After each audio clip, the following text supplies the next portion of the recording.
Deer belongs to the family Cervidae, which encompasses a diverse array of species globally. There are approximately 50 to 60 recognized species of deer worldwide. Among them, the white-tailed deer is one of the most recognizable, with its distinctive tail flashing in the wilderness. This elegant deer species is native to North and South America and is known for its keen agility and swift movements. Another prominent species is the red deer, a regal and majestic creature found in Europe, Asia, and North Africa. The red deer is notable for its large size and impressive antlers, spanning up to 3 feet long. In the woodlands of Europe, the roe deer reigns with its slender build and graceful leaps. The sika deer, originating from East Asia, showcases a unique coloration and has been introduced to various parts of the world. Lastly, we have the mighty moose, a larger deer family member inhabiting the forests of North America, Europe, and Asia.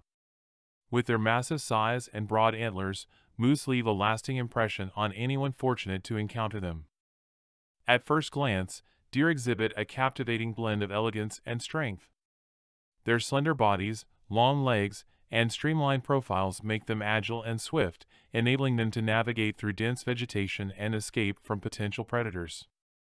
Their coat coloration varies among species, often helping them blend seamlessly into their natural surroundings. However, the most striking feature of deer is the antlers sported by the males. Antlers are not present in female deer, known as doe. These impressive appendages, composed of bone, grow and shed annually.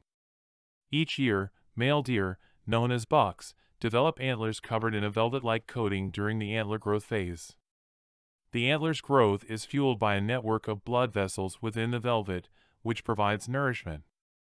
Once the antlers are fully developed, the velvet dries up, and bucks rub against trees to remove it, revealing the hardened bone beneath. It is worth noting that antlers differ from horns, as antlers are shed and regrown each year, while horns are permanent structures. Apart from antlers, deer possess other adaptations that aid in their survival. Their hooves are designed to provide stability and agility in various terrains. Deer has cloven hooves, which means they are divided into 2 sections, enabling them to navigate uneven surfaces easily. This hoof structure also helps distribute their weight effectively, minimizing the impact on the ground. Deer is renowned for their incredible speed and agility, enabling them to swiftly navigate through their habitats. The exact speed of deer can vary depending on the species and the situation at hand. However, on average, deer can achieve running speeds of 40 to 45 miles per hour for short distances. Their agile bodies and powerful leg muscles allow them to cover significant ground and swiftly evade potential threats. It's important to note that deer, despite their remarkable speed, are not built for endurance running like some other animals. They rely on their bursts of speed and agile maneuvers to outmaneuver predators rather than engaging in prolonged chases. Deer is also renowned for their impressive jumping abilities, allowing them to navigate obstacles and escape potential threats. Their natural athleticism and powerful leg muscles enable them to execute remarkable leaps with agility and precision. When confronted with obstacles such as fallen trees, fences, or streams, deer rely on their jumping prowess to overcome these barriers. They can effortlessly clear heights of up to 10 feet and cover distances of over 30 feet in a single bound. This exceptional leaping ability helps them navigate through dense vegetation, cross rivers, or evade predators. Deer employs a combination of strength, coordination, and balance to execute their jumps.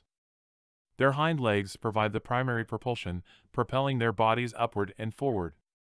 Meanwhile, their front legs assist with balance and control during the leap, ensuring a smooth landing on the other side. While deer are primarily terrestrial animals, they are also capable swimmers when the need arises. When faced with bodies of water such as rivers, lakes, or marshes, deer can utilize their natural swimming abilities to cross or navigate through these aquatic environments. When swimming, deer employ a combination of buoyancy, powerful leg movements, and graceful strokes to propel themselves through the water. Their long legs and strong muscles allow them to paddle efficiently, while their compact bodies and streamlined profiles minimize drag. They typically keep their heads and necks above the water surface, allowing them to breathe and maintain situational awareness. Their excellent sense of hearing and vision also play a crucial role in detecting any potential dangers while they navigate through the water. It's important to note that swimming is not a preferred or frequent mode of transportation for deer. They are more adapted for land-based locomotion and prefer to avoid water whenever possible. However, when faced with the necessity of crossing bodies of water, deer can showcase their swimming prowess, demonstrating their adaptability in various environmental situations. It's worth mentioning that swimming abilities can vary among different deer species. While some species, like the white-tailed deer, are known for their swimming capabilities, others may be less adept in water due to variations in body size and habitat preferences. Deer has highly acute hearing, allowing them to detect sounds from a considerable distance. Their large, mobile ears are designed to pick up even the faintest of sounds. They can rotate their ears independently, honing in on specific noises and locating the direction from which they originate. This acute hearing is essential for detecting potential predators or other animals moving through the environment. Deer relies on their ability to detect subtle sounds, such as the snap of a twig or the rustling of leaves, to remain alert and vigilant. If they hear an unfamiliar or alarming noise, they can quickly assess the situation and react accordingly, either freezing in place or bounding away to safety. Deer also possesses excellent vision, particularly in terms of peripheral vision. Their eyes are positioned on the sides of their head, providing them with a panoramic field of view. This broad range of vision enables them to detect movement or potential threats from various angles, reducing the likelihood of surprises or ambushes. While deer have good visual acuity, their color vision is limited compared to humans. They see the world in shades of blue and yellow, with reds appearing as shades of gray. However, their visual capabilities excel in low light conditions, making them well adapted for twilight and nighttime activities. Deer's eyes also possess a reflective layer behind the retina called the tapetum lucidum. This layer enhances their night vision by reflecting light back through the retina, maximizing the available light and improving their ability to see in dimly lit environments. Communication plays a vital role in the social structure of deer. Vocalizations, such as rutting calls and alarm calls, allow individuals to convey information and coordinate group activities. Apart from vocalizations, deer communicate through body language. Their tails, in particular, play a significant role in conveying messages. A raised tail signals alarm or potential danger, alerting other herd members to be cautious. Conversely, a relaxed or lowered tail indicates a sense of calm and security within the group.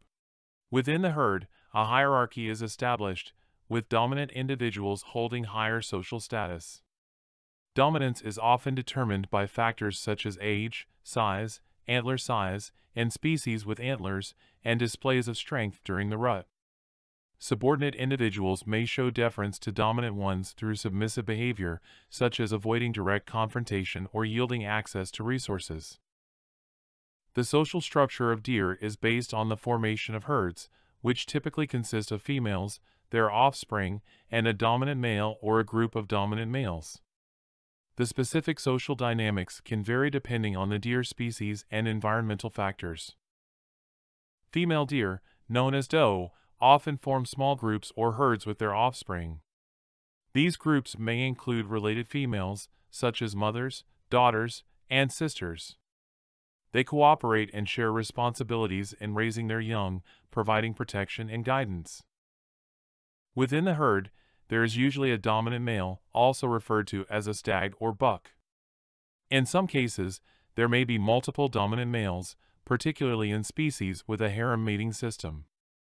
These dominant males establish their position through physical contests, displays of strength, and vocalizations during the rutting season. Dominant males often establish and defend territories encompassing areas rich in resources, including food and potential mates. The size and quality of a male's territory can influence his access to females and his overall reproductive success. Young male deer, known as bucks, often form bachelor groups during the non-breeding season. These groups allow young males to socialize, practice sparring, and develop physical and social skills. Bachelor groups help reduce competition with dominant males while providing companionship and protection. During the rut, male deer become more territorial and exhibit aggressive behavior to establish dominance and gain access to females. These rituals often involve a combination of visual displays, vocalizations, and physical posturing. Bucks may mark their territory by rubbing their antlers on trees or vegetation, creating scent markings using glands on their hind legs, and making scraping motions with their hooves to leave visual signs for potential mates. When competing for mates, bucks engage in physical contests to establish dominance. This often involves sparring with their antlers, locking them together and pushing against each other. The size and complexity of antlers play a significant role in determining a buck's social status and reproductive success. Bucks with larger antlers are more likely to attract mates and have a higher chance of passing on their genes. Deer possesses scent glands, including the metatarsal glands on their hind legs and the preorbital glands near their eyes. These glands release scent markings that serve as chemical signals to communicate with other deer. Bucks use these scent markings to mark their territories, communicate their presence, and advertise their readiness to mate.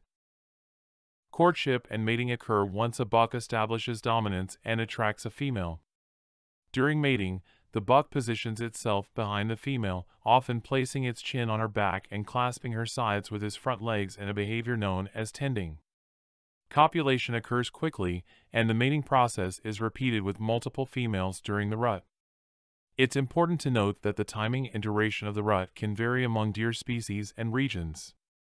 Factors such as photoperiod, day length, hormonal changes, and environmental cues play a role in triggering the onset of the mating season. After successful mating, the doe undergoes a gestation period. The duration of gestation varies depending on the deer species but generally ranges from 6 to 9 months. When the time for birth approaches, doe typically seek out a secluded and safe location to give birth to their young. This secluded area provides protection and minimizes disturbance during the vulnerable period. It's not uncommon for doe to choose dense vegetation or hidden spots in the forest for birthing. The offspring of deer are called fawns. Fawns are born with a spotted coat, which acts as natural camouflage and protects them from potential predators. These spots typically fade as the fawn grows older. Maternal care is crucial in the early stages of a fawn's life. Immediately after birth, the mother cleans the fawn and licks it to remove any birth fluids and stimulate its circulation. This maternal bonding helps establish a strong connection between the doe and her offspring. For the first few days of a fawn's life, it remains hidden in a secure location while the mother ventures out to forage. The fawn's natural defense mechanism is to remain motionless and rely on its camouflage coat to blend into the surroundings, making it less likely to be detected by predators. Doe return to their hidden fawns periodically to nurse them. Fawns have a specialized adaptation called hawk walking, where they instinctively crouch down on their hocks to reach the udder for nursing. As the fawn grows, it begins to explore its surroundings and gradually accompanies its mother on short foraging trips. During this period, fawns learn essential survival skills from their mothers, such as identifying suitable food sources and being cautious of potential dangers. Over time, the fawn becomes more independent and relies less on its mother. It gradually weans off milk and transitions to a diet consisting of solid vegetation. As the fawn matures, it acquires the skills necessary for survival within the deer's social structure and establishes its place within the herd. Deer are herbivores, which means their diet primarily consists of vegetation. They have evolved to consume various plant matter, including grasses, leaves, twigs, and fruits. The specific food sources they rely on vary depending on their habitat and the time of year. Grasses comprise a substantial portion of a deer's diet, especially during the spring and summer months when they are abundant. Deer employs a grazing feeding strategy, nibbling on grass blades close to the ground. This method allows them to obtain the necessary nutrients while minimizing their exposure to potential predators. During other seasons when grasses are less plentiful, deer resort to browsing. Browsing involves feeding on the leaves, twigs, and shoots of trees and shrubs. Their slender muzzles and dexterous lips enable them to pluck leaves with precision. This feeding strategy helps deer adapt to changing food availability throughout the year. The relationship between humans and deer has been complex throughout history. These animals have served as food, clothing, and material sources for various human communities worldwide. The hunting of deer, both for sustenance and sport, has been a long-standing tradition in many cultures. However, the interaction between humans and deer extends beyond hunting. Conservation efforts have played a significant role in protecting and managing deer populations, ensuring their long-term survival. Conservation organizations and wildlife management agencies work diligently to preserve natural habitats, implement sustainable hunting practices, and mitigate human-induced threats to deer populations. However, human interaction with deer can sometimes lead to conflicts, especially when their habitats overlap with urban areas. As human populations expand and encroach upon natural habitats, deer may venture into residential areas in search of food and shelter. This can result in damage to crops, gardens, and landscape, and occasionally pose risks to human safety when deer collide with vehicles on roads. Finding a balance between human needs and wildlife conservation remains an ongoing challenge. Implementing fencing, habitat management, and public education measures can help mitigate conflicts and foster coexistence between humans and deer. If you enjoyed this video, please give it a like and hit that follow button so you can see more content like this in the future. And of course, don't forget to subscribe to my channel so you never miss an upload. Let me know what kind of videos you'd like to see from me in the future. Your feedback helps me create content that you'll love.